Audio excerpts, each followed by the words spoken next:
And I'm back. Back on the scene. Welcome back to my channel. It's your girl Nikki St. Clair. And today I want to talk to you today about being a BBW in the workplace. Um I for one, hi. I have experience in this. Pretty much have been chubby all my life, from chubby to big and big to chubby, but never skinny. And that's okay. It's all right as long as you're comfortable. But there are a lot of people who are not comfortable. There are several stereotypes that go with being a BBW.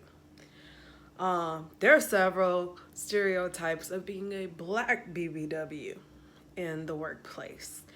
Now, I can speak for general, but I definitely can speak from my own experience as far as being a black BBW in the workplace.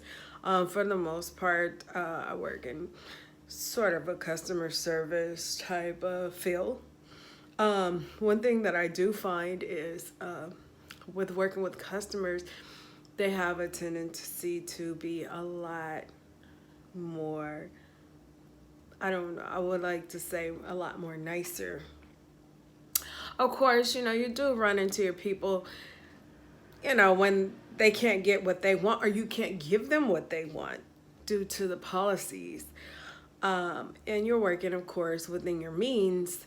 They have a tendency to launch out and just let you have it. And what's the first thing they're going to go for over being black is fat. So if they say that you are talk about your size, they're gonna say fat, black, maybe fat black bitch. I don't know, but it's always gonna be in that order: fat, black, and then whatever comes afterwards. Which I don't really have a problem with, because a lot of times, you just kind of give them, you stay calm and you kind of give them what they want, even if it's just a manager. They already expect for you to either be jolly and nice, like old Saint Nick Santa Claus, or they expect for you to be the mean Shabita with the attitude, Shaquita, Shaquante, whatever. They already like, you know, she's black and she's fat and she probably has an attitude.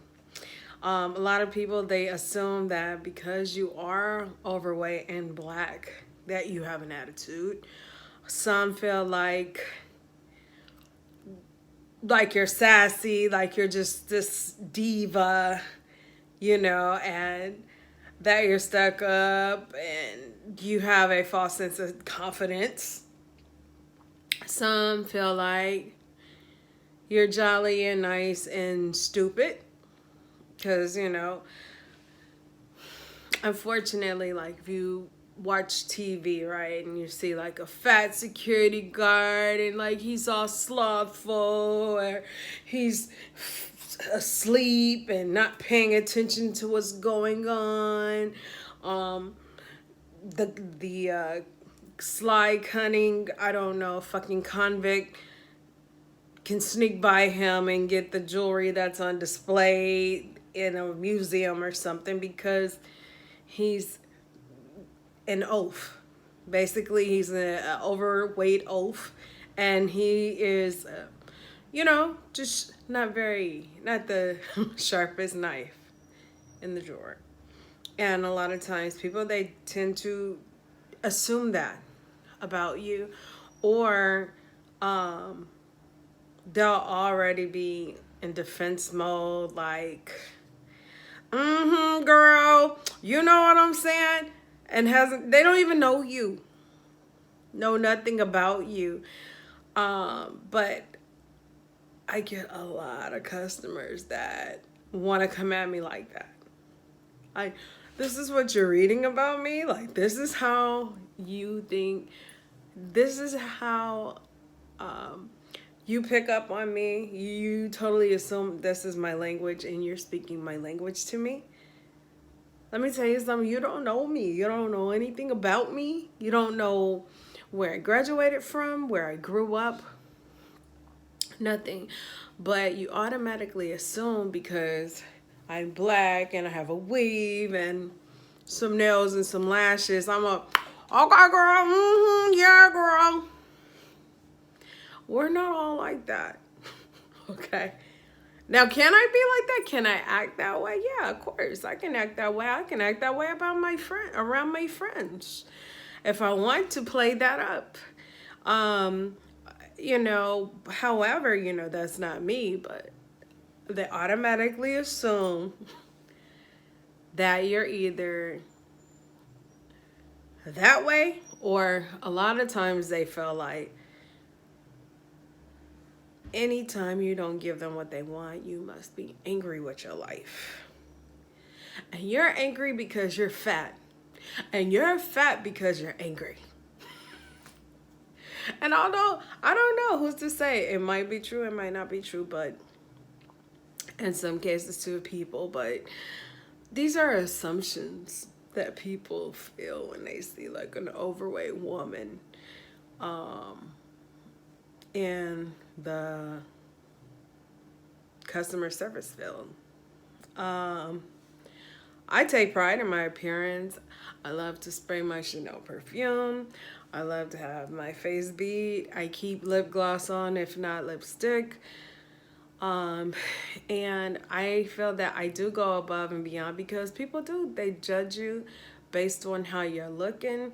I've never been one to just not care. My clothes are always clean, because they automatically feel like if you are fat and sloppy, then you don't respect yourself. So why should I respect you off top? Now, you might have a chance if you take the time to groom yourself properly. But then you do have those who are just prejudiced. You have a lot of people that are prejudiced against fat people, especially here in California. You have a lot of vegans. You have a lot of people who are vegetarian, who they run marathons, and they have their jogger strollers, and they get up and they soul cycle, and they are disciplined in what they eat and exercise, and they feel like if I could do it, anybody could do it, even you. And so a lot of times they'll look at you and they'll judge you by your size, and they'll say, you must be lazy, you must be fat because you're lazy. If I could do it, you could do it, girl. I started yoga about 5 years, it's just really great for you. It's all about your attitude and the soul. It's great for the soul, and stretching and your positive vibes and blah blah blah. But reading between the lines, it's like, what, bitch, you be all right, but you fat, and you should take some time to get your whole life together and lose some weight. So you have people like that. But the biggest problem that I found with being a BBW in the workplace is not usually the customers, because I could deal with a customer. I could deal with a customer 5 minutes, 10 minutes. I'm good. It's the people that you have to work with every single day. I even deal with employees great, but sometimes you have those very people that I described in management. They're in management and they've already judged you based on how you look. She's a large black woman. Some are really intimidated. Oh, and don't let you be headstrong, or don't let you be like, if they treat you dumb, because they already assume that, that you must not be that bright or you're beneath them. they'll have you doing things or ask you questions in a condescending way, like, could you, different things of that nature, as if you're problematic or something. And I want to say that I go above and beyond to not even carry that stereotype that I'm the big black woman with an attitude. So a lot of times, even if I'm not feeling it, you guys, like, you have to put a smile on your face. You have to go in there and keep your head up and know that, it's a game. It's a game that you have to play. You were hired to maintain the person you were when you walked in to the interview. And you must hold on to that. You must hold on to the good energy. You have to have good work-life balance. Go dating, go shopping, get massages, treat yourself. Buy yourself new sheets. Buy yourself new underwear. Do something really nice for yourself. Value yourself, and hold yourself at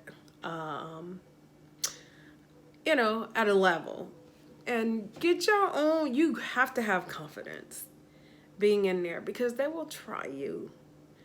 They will definitely try you. Don't be combative. Don't be emotional. You just keep it business. And don't allow people to punk you, because they see you trying. They see that you're trying. I remember I grew up in a Christian church, and I remember going to work, but I wasn't really vocal about my religion. But I remember my mom would go to work, and people would be like, oh, it seems like as soon as you say, oh, I'm saved now, I'm born again, and this and that, it's like that's when they try to try you. And then the minute that you latch out, or you say something, lash out, or say something that they don't want to hear, it's like, oh, I thought you were Christian. Like, what's going on? The devil's got a hold of you? And they mock you. And I think that happens a lot to the black BBW in the workplace. When you're trying to be nice, sometimes they take it as you're a pushover.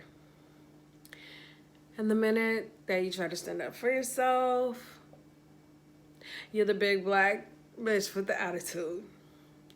But you know what? My suggestion is to always find a happy medium. Know that it's just work. And even though you got to be there every day, you're not there all day. Get you some outside friends. Get you a man that loves you, or a woman that loves you.